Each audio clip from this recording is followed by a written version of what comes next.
Hey there guys and gals, today I'll be talking about Sonic Sat AM and Sid Meier's Alpha Centuri.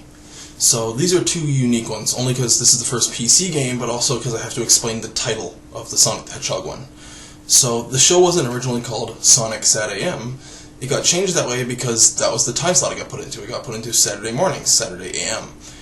I don't even know how to explain it, but if you're looking for this show, I have to say Sonic Sat AM, because there was a show for Sonic beforehand that I do not recommend, mostly because it's stupid.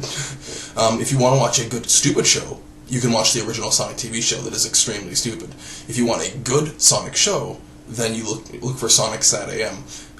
Basic idea: Sonic is part of a team of animal freedom fighters. Robotnik has already taken over the planet, and he's roboticized most things, so he's turned things into robots, quite literally. So if you play the games, the older games, you'll remember that sometimes when you hit things, like the robot things, you'd see little other regular creatures come out of them. This is that basic concept put into the show. He's roboticizing things, he's turning them into robots. So one of Sonic's family members in the comics is actually turned into a robot, partially. So he's still got his mind, but he's mostly roboticized. Sonic's got a cast of characters. Actually, some of the most well-known Sonic characters came from this series, not from a specific game, other than people like Knuckles or Tails, as an example. But basically, you've got a cast of characters, all very well done out. The story is very good. It's both dark, but also lighthearted, so it's kid-friendly, but it's not... It doesn't look at kids and say, oh, here's a show for you kids. It looks at kids and says, hey, here's an awesome show with great characters. And as much as I want to go into it in detail, I can't really do that the best way I want to. My recommendation is give it a watch.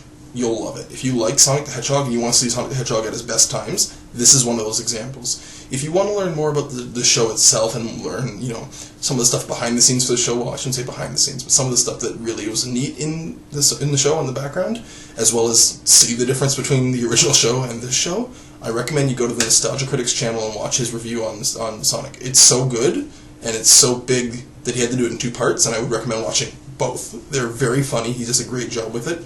I'm actually a huge fan of him, so this is a shout out for you, Nostalgia Critic.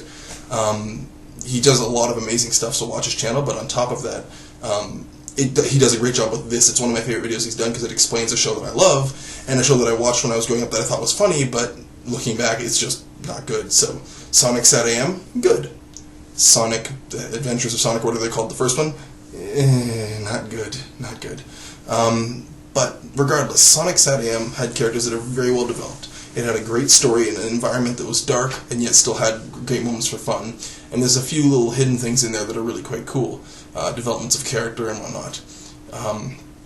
As for Sid Meier's Alpha Centuri, now, if you know the name Sid Meier's, he's done a few different games, but the biggest one is Civilization.